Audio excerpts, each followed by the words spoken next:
For weeks, a small dog waited by the gas station's door, through rain, wind, and the constant hum of passing cars.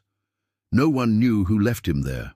The workers gave him scraps, drivers offered glances, but he never moved far from the same patch of concrete.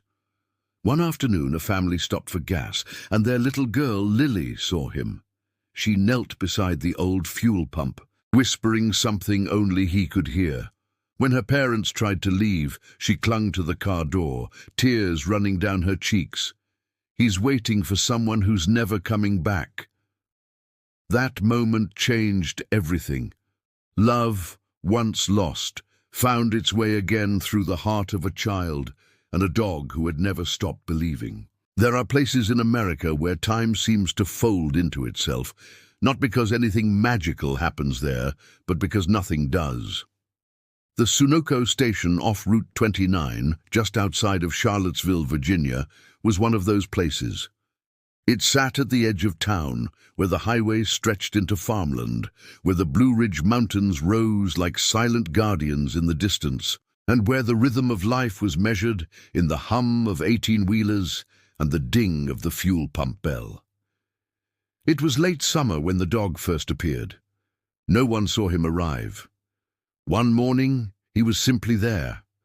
A small, scruffy terrier mix, with wiry grey fur and ears that stood half upright, as if perpetually listening for something just beyond human hearing. He positioned himself near pump number 3, close enough to the convenience store entrance that people noticed him, but far enough that he didn't obstruct the flow of customers hurrying in for coffee, lottery tickets, or a bathroom break. The first week, people assumed he belonged to someone inside, a trucker taking a nap in the cab, a construction worker grabbing lunch. But as days turned into weeks, it became clear the dog belonged to no one, or rather, he belonged to the memory of someone. Marcus, the station manager, was the first to name him. He'd worked at the Sunoco for 11 years, long enough to see the town change. Strip malls, replacing tobacco fields, coffee shops where general stores once stood. He'd seen a lot of things, but he'd never seen loyalty like this.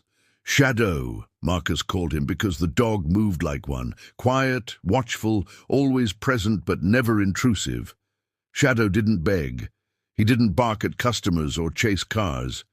He simply waited. His dark eyes tracked every vehicle that pulled in, scanning faces through windshields with an intensity that made some people uncomfortable.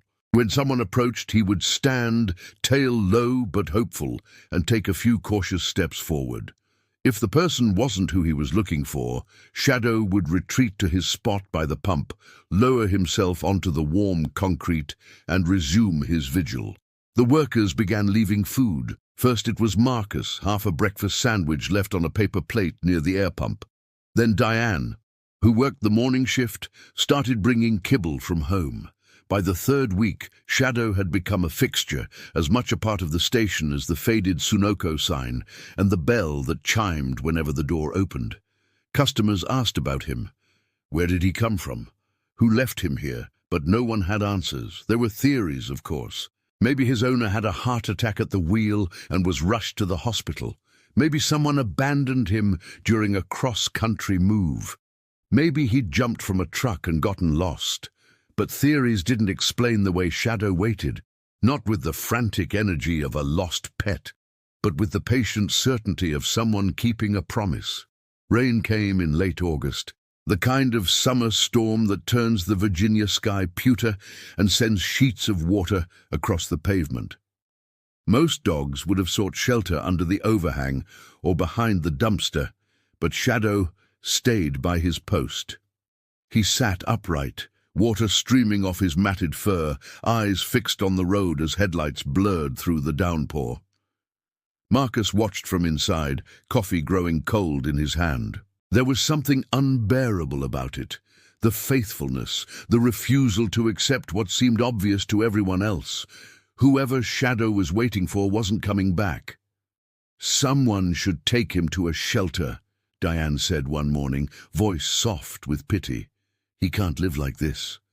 But Marcus shook his head. You try moving him, he won't go. Tried once, he just came back. And it was true. A local animal control officer had stopped by in the second week, coaxed Shadow into a crate with hot dogs and kind words.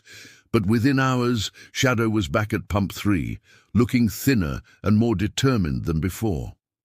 After that, people left him alone. The station became his territory, his purpose, his last connection to a life that existed somewhere in the rearview mirror of time. September arrived with cooler nights and the first hint of autumn color in the trees. Shadow's coat grew shaggier, his ribs more visible despite the food offerings.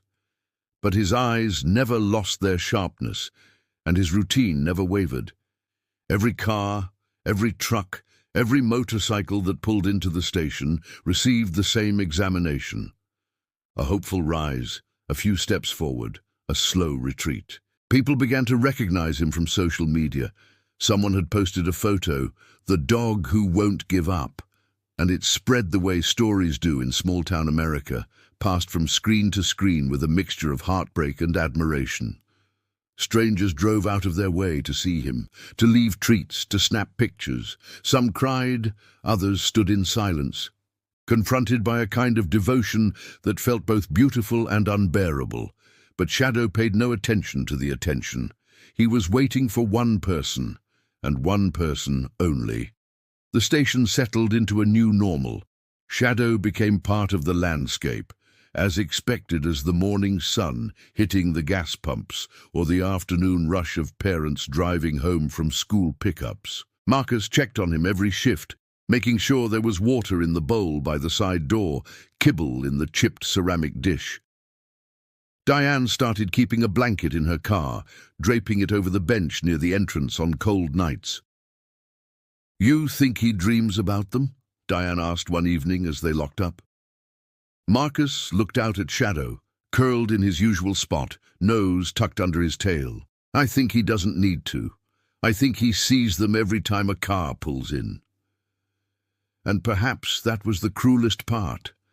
The hope that renewed itself 100 times a day, only to be disappointed 100 times more. But Shadow never seemed to tire of it. His faith was absolute, woven into his very being like instinct. The weeks continued. Seasons prepared to turn. The Blue Ridge Mountains began their slow transformation into gold and crimson. And through it all, Shadow waited. A small, scruffy sentinel at the edge of a world that moved too fast to notice the quiet persistence of love. Until one Saturday afternoon in late September, when a silver Honda Accord pulled into pump number 2. The car was ordinary in every way, slightly dusty from highway travel, a child's car seat visible in the back, a bumper sticker from Shenandoah National Park fading on the rear panel. It pulled in with the casual ease of a family mid-journey, the kind of stop that punctuates long drives. Stretch legs, use the restroom, grab snacks, check the gas gauge. The driver was a man in his late 30s, weekend stubble on his jaw, wearing a faded University of Virginia t-shirt. His wife sat in the passenger seat, scrolling through her phone, checking messages. And in the back, unbuckling herself from the car seat with the determined focus of a 6-year-old, was Lily. She had dark curls that framed a round face, bright eyes that missed nothing, and the kind of seriousness that some children carry, the ones who seem to see the world at a different frequency than adults, who pause where others rush, who ask questions that have no easy answers. Her father stepped out first, reaching for the gas pump. Her mother opened the passenger door, stretching. 5-minute bathroom break. Then we need to get back on the road. We're already running late. But Lily wasn't listening. She had climbed out of the car and was standing very still, staring at something near pump 3. Shadow had risen, as he always did. He'd taken his customary steps forward, eyes scanning the new arrivals. But when his gaze landed on Lily, something shifted. He didn't retreat. Instead, he stood there, tail giving the smallest wag. Not the exuberant greeting of a pet seeing its owner, but something quieter, recognition of a different kind. Lily walked toward him slowly, instinctively understanding what adults often forgot, that you approach grief and loneliness with gentleness, that hope can be fragile, that some creatures need to be met halfway. She stopped a few feet away and lowered herself to the ground, crouching so she was at his level.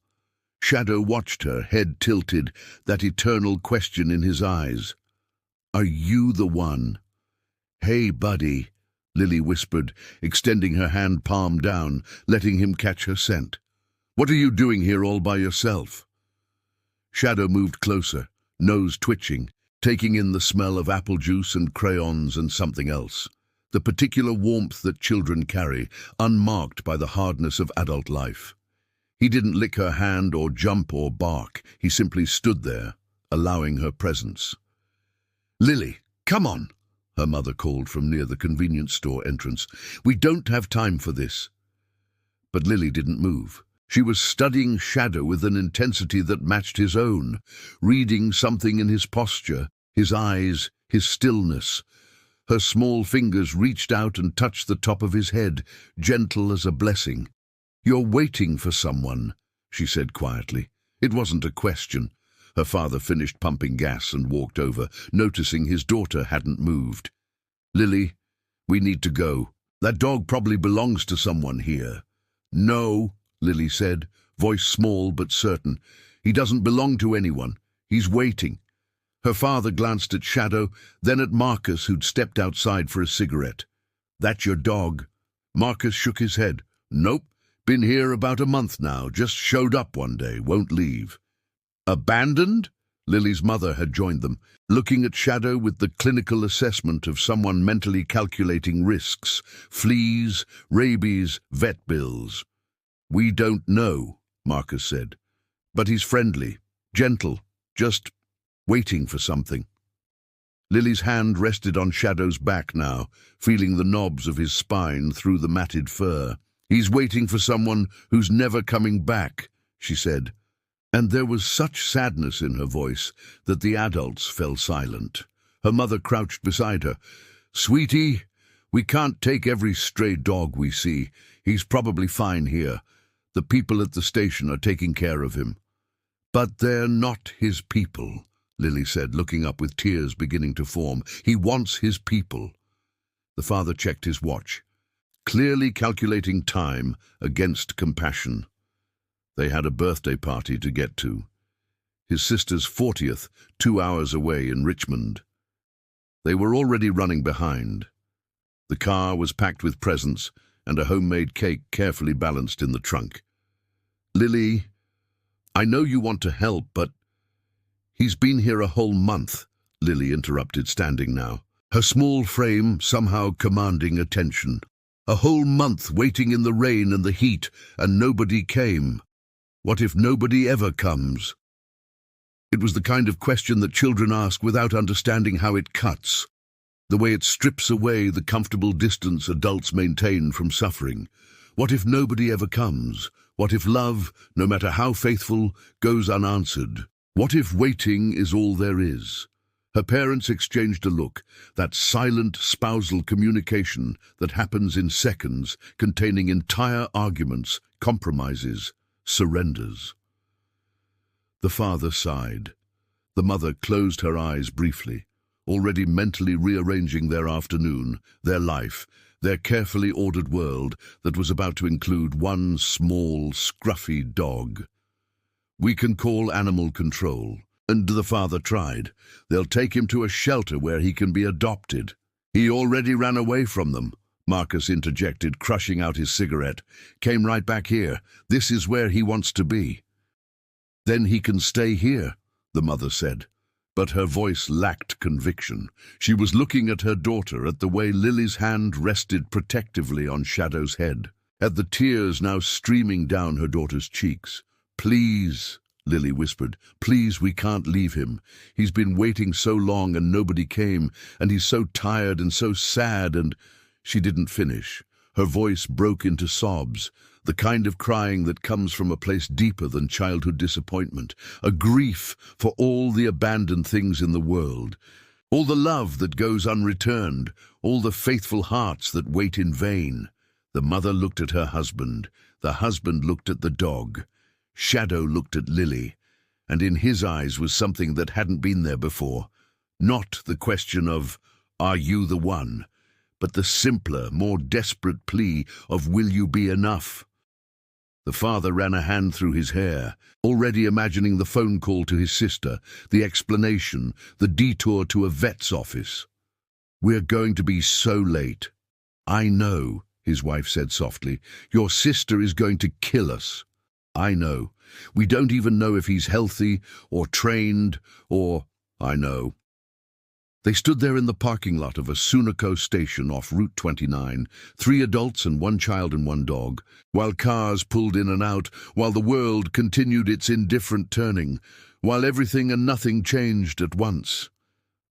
Finally, the father knelt beside Lily and Shadow. "Okay," he said quietly. "Okay."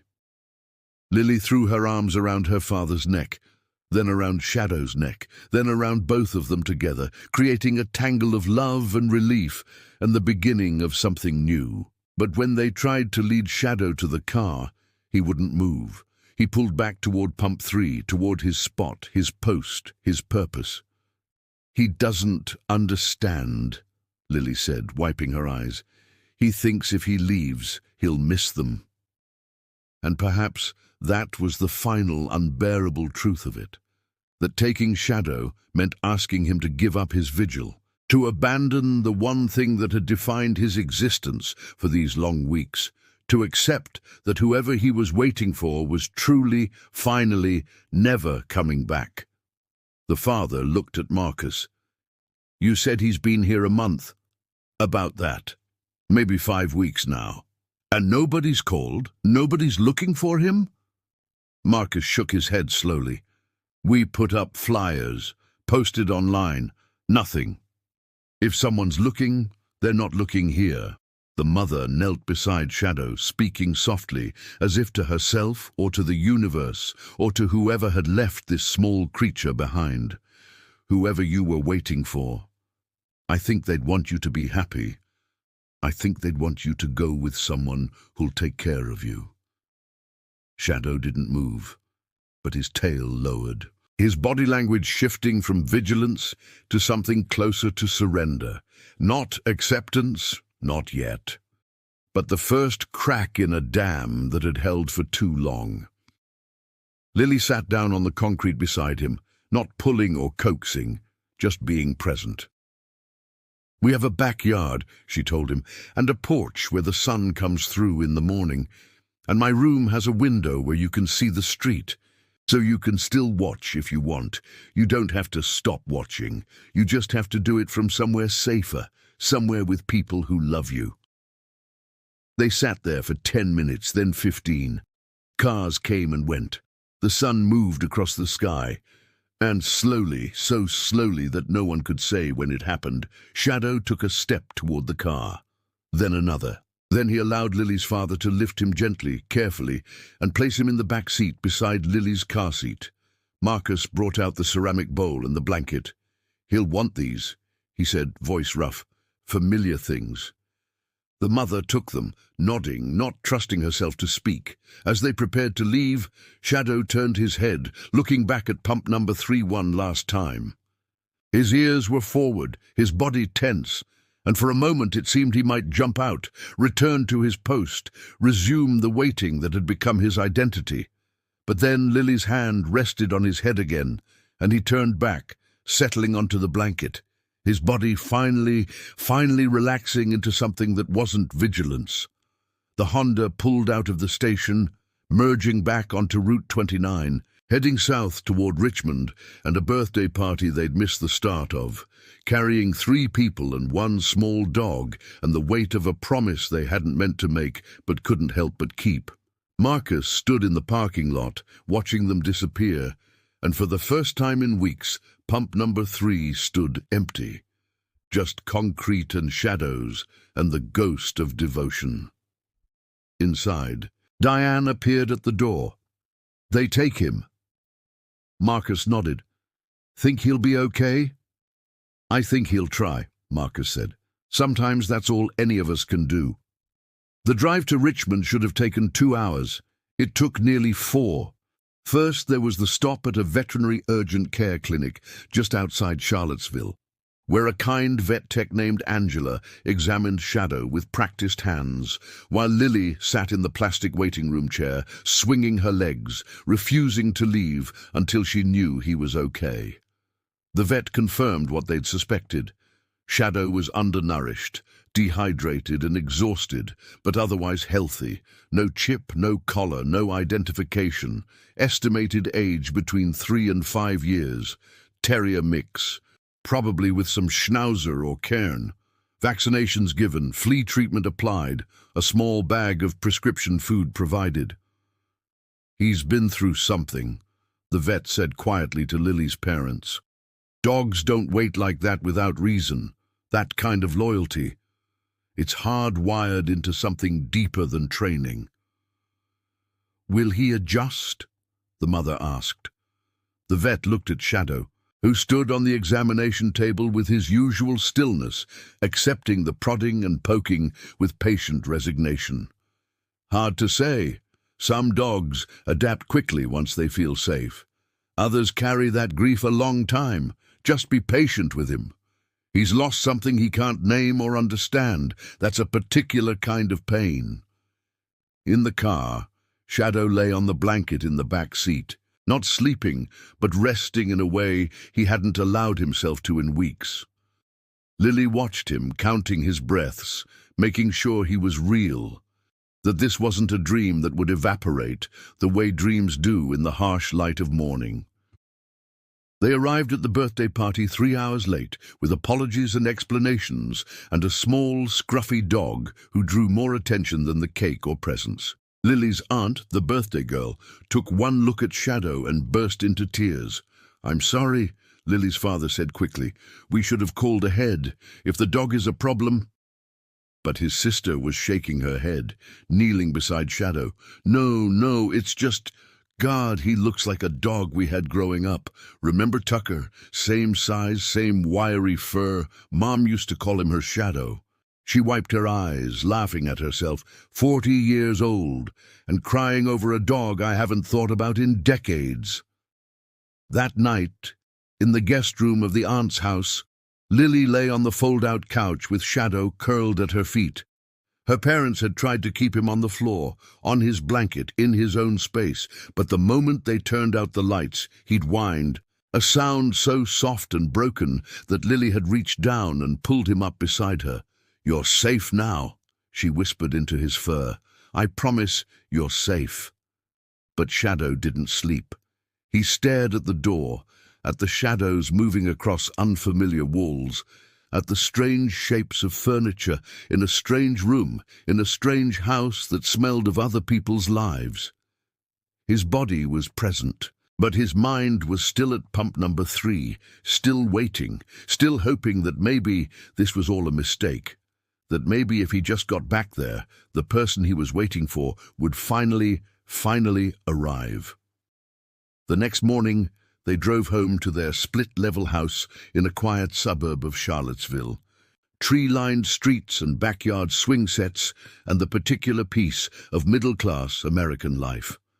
Shadow was given a corner of the living room, a new bed purchased at PetSmart, toys that he ignored, treats that he ate mechanically. The first few days were the hardest. Shadow would stand at the front window for hours, watching cars pass. Every engine sound brought him to attention. Every door slam sent him to the entryway, waiting. At night he paced, wearing a path in the carpet between the living room and the front door, a patrol that spoke of habits too deeply ingrained to be easily abandoned. Lily tried everything. She read to him from her chapter books, showed him her collection of stuffed animals, demonstrated how to play with a squeaky toy.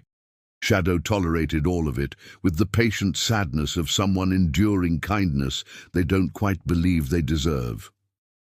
"Give him time," Lily's father said, but there was worry in his voice. "He's been through trauma. He needs to decompress." But the mother saw something that worried her more. Shadow wasn't eating properly.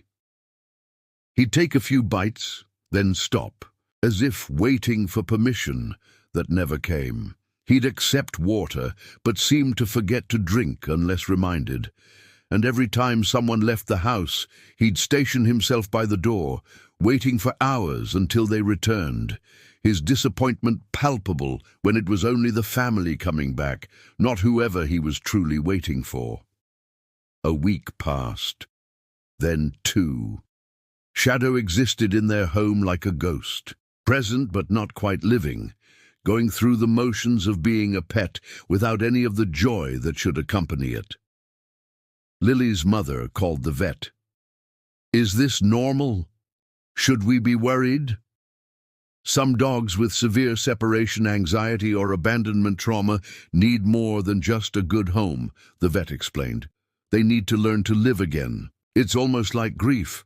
They have to process what they've lost before they can accept what they've gained. They tried routine. Walks at the same time every day, meals on a strict schedule, a crate that Shadow could retreat to when overwhelmed.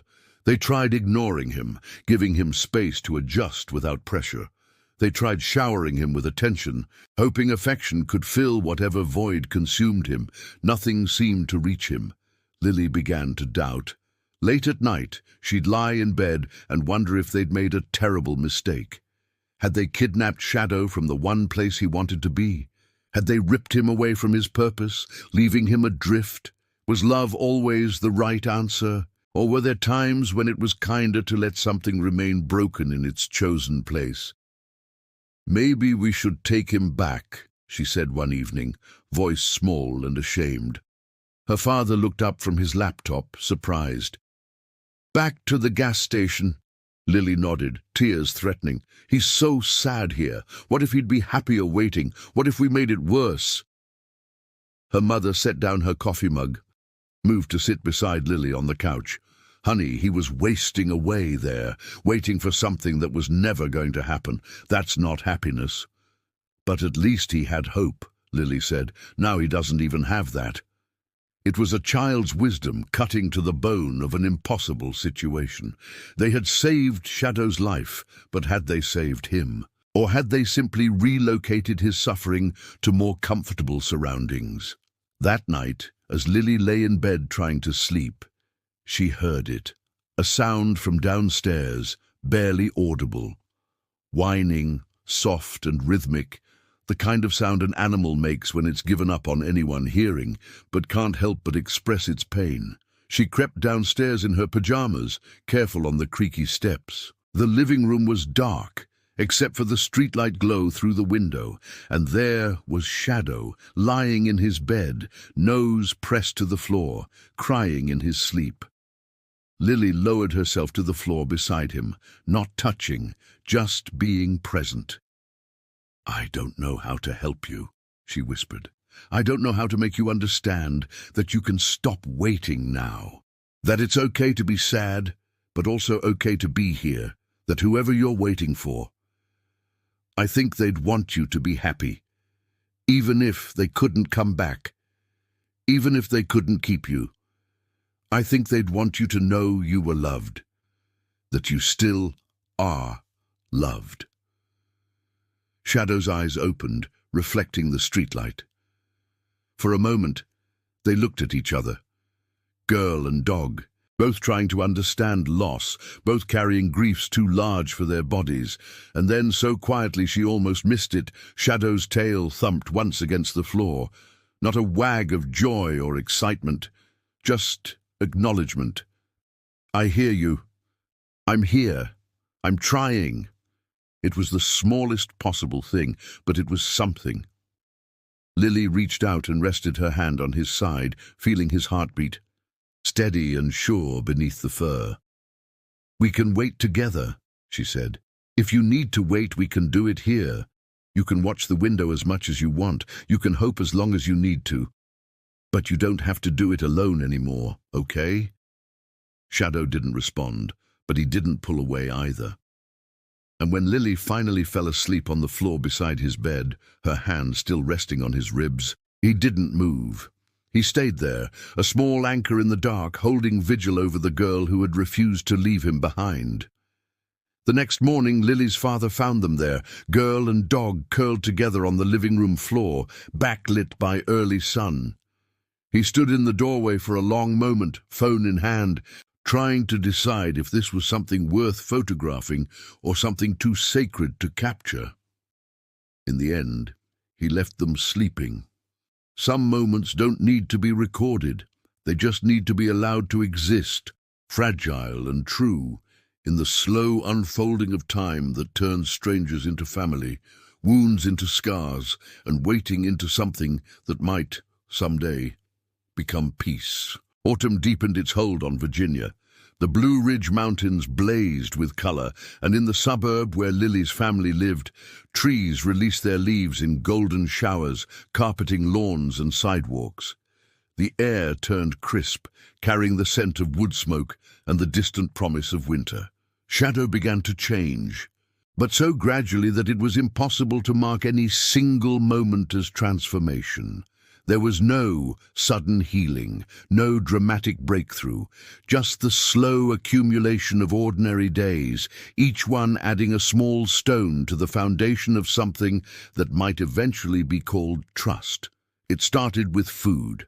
3 weeks after coming home, Shadow finished an entire bowl of kibble without stopping, without that haunted look that suggested he was stealing something not meant for him.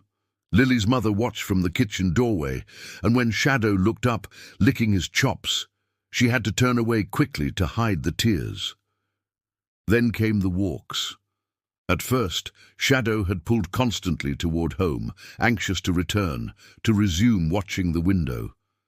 But gradually, he began to notice the world around him, the squirrels chittering in oak trees, the other dogs passing on leashes, the smell of grass after rain.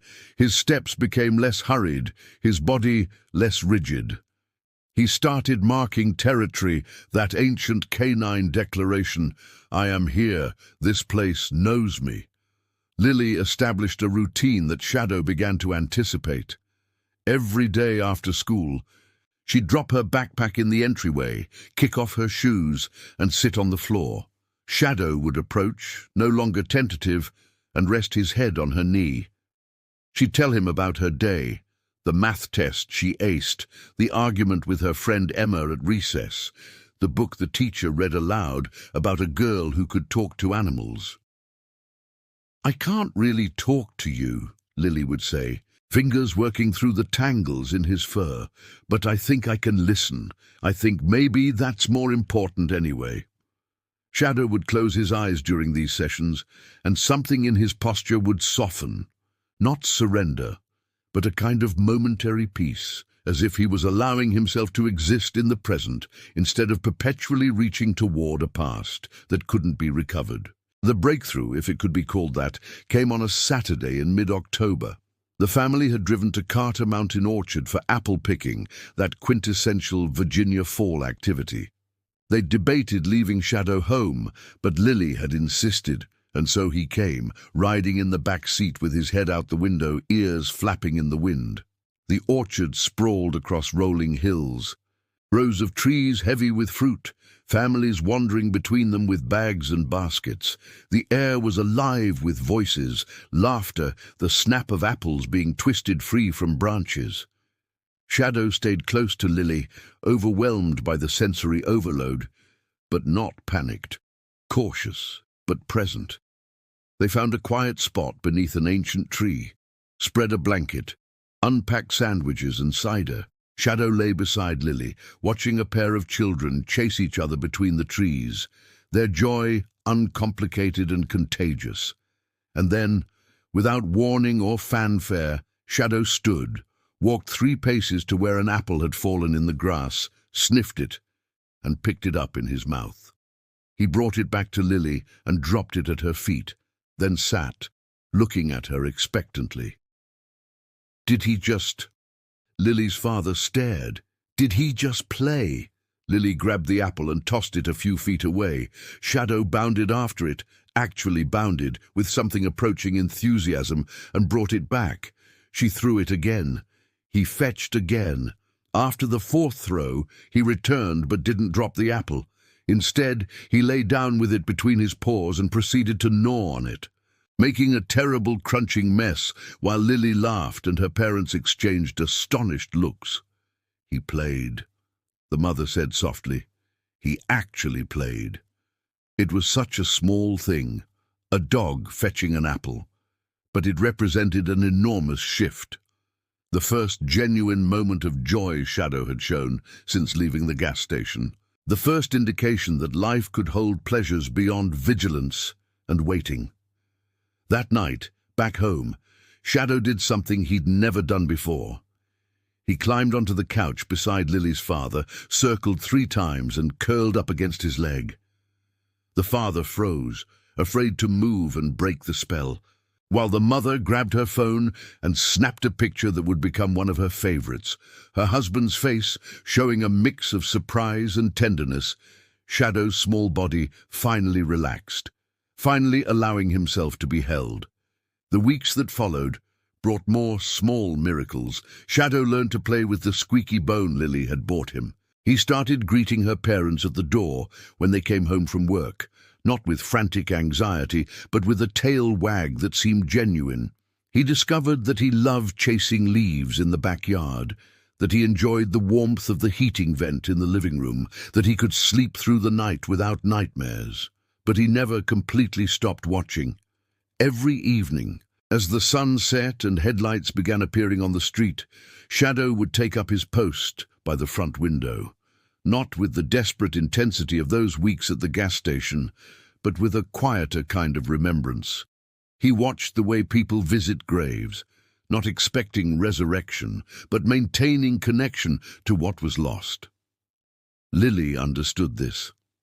She'd drag a pillow to the window and sit with him, sometimes in silence, sometimes reading aloud, sometimes just existing in that liminal space between memory and present. "I think he's waiting for permission," she told her mother one evening.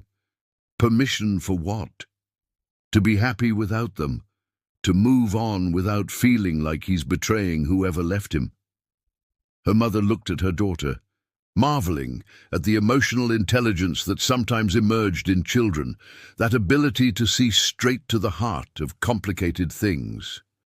"And you think sitting with him helps?" "I think it shows him he doesn't have to choose, that he can remember and still live, that love doesn't end just because someone isn't here anymore." It was the kind of wisdom that couldn't be taught, only recognized. And watching her daughter sit vigil with a rescued dog, the mother understood that this had never just been about saving Shadow. It had been about all of them learning something essential about grief and loyalty and the courage required to love things that can be lost. Winter arrived with the first snow in early December. Shadow had been with them for nearly 3 months. The transformation was undeniable now. His coat had thickened and grown glossy, his ribs no longer protruded, his eyes had lost that hollow look of perpetual waiting. He had become, in most ways, an ordinary beloved pet. He begged for scraps at dinner, he barked at the mailman, he stole Lily's stuffed animals and hoarded them in his bed. But on Christmas Eve, something happened that reminded them all of how far he'd come, and how the past never completely releases its hold. The family was in the kitchen preparing dinner when the doorbell rang. Shadow, who'd been dozing by the fireplace, leapt up with sudden intensity, that old alertness flooding back. He ran to the door, whining, pawing at it, his entire body vibrating with an energy they hadn't seen in months. Lily's father opened the door to find a delivery driver with a package. Shadow pushed past him onto the porch, looking wildly up and down the street, searching with an urgency that broke their hearts. "Shadow, it's okay," Lily called, but he didn't come. He stood on the top step, scanning the empty street, the parked cars, the houses with their Christmas lights winking in the twilight, looking for something that wasn't there. The delivery driver handed over the package and left. The father stood helplessly on the porch while Shadow continued his search, his distress palpable. Finally, Lily came out, barefoot in the snow, and sat down beside him on the cold step. She didn't call him or pull him or try to coax him inside. She just sat there, shivering in her thin sweater, being present with his grief. "I know," she said quietly. "I know you still think about them, about whoever they were. And that's okay. You don't have to forget them to love us. You're allowed to remember, you're allowed to hope. You're even allowed to wait sometimes if you need to." She wrapped her arms around his neck, and Shadow leaned into her, his body gradually losing its rigidity. "But you also have to live," she continued. "You have to eat and sleep and play and be happy, because that's what they would have wanted. That's what anyone who loved you would want. Not for you to stand at a gas station until you waste away, but for you to have a good life, a safe life, even if it's not the life you thought you'd have." They sat there until her mother came out with a blanket and wrapped it around both of them, and her father brought Shadow's favorite treat, and together the four of them huddled on the porch while snow began to fall, soft and silent, covering the street and the cars and the world in a white that made everything look new. Eventually, Shadow turned away from the street and went back inside, and that night he slept in Lily's room, curled at the foot of her bed, no longer standing watch, but allowing himself to rest, truly rest, perhaps for the first time since the day someone had driven away from a gas station and left their heart waiting by pump number 3. Spring came, as it always does, with a patience that matched Shadow's own slow healing. The cherry blossoms bloomed around the tidal basin in D.C., and Lily's family drove down for a weekend, Shadow included. They walked the paths, ate ice cream, took photos in front of the Jefferson Memorial.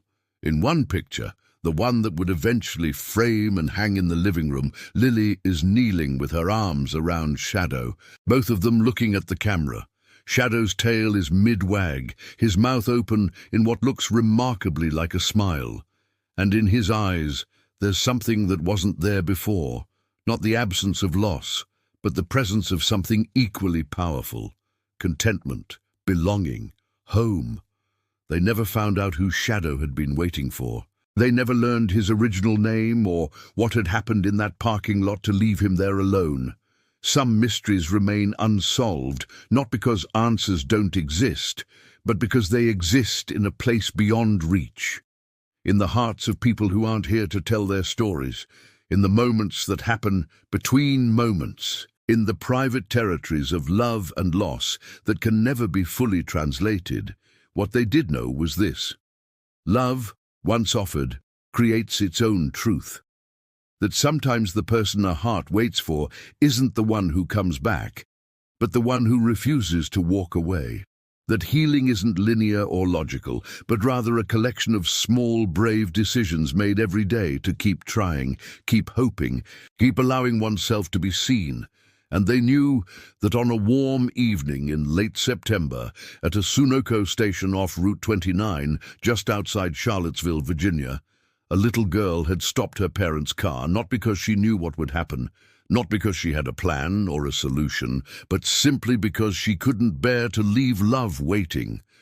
Sometimes that's all it takes. A child's refusal to accept that things must be the way they are. A moment of stopping when the world says to keep driving. The small, stubborn belief that one more act of kindness might matter in a universe of casual indifference. Shadow lived with Lily's family for 12 more years. He grew old the way dogs do, with grey around his muzzle and stiffness in his joints, but with a steadiness of spirit that spoke of a life well lived. When the end came, it was gentle, surrounded by the people who'd chosen him and been chosen by him in return, in a sunny spot in the backyard where he'd spent countless afternoons watching birds. Lily was 18 then, home from college for the summer. She held him as the vet gave the injection, whispering the same words she'd said that first night on the gas station concrete. "You're safe now. I promise, you're safe." And when it was over, When Shadow took his last breath and the light left his eyes, Lily understood with perfect clarity that he'd never really been waiting for someone to come back. He'd been waiting for permission to move forward, waiting for someone to see him and say, "Your vigil is over, your faithfulness is honored, and now you're allowed to rest."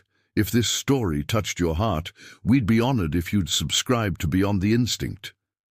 Every week, we share real stories of the profound connections between humans and animals, stories of second chances, unbreakable bonds, and the quiet miracles that happen when we choose compassion over convenience. Because sometimes the most important journeys begin the moment we refuse to drive away. Subscribe and join us for more stories that remind us what it means to truly see each other, human and animal alike, with the eyes of love.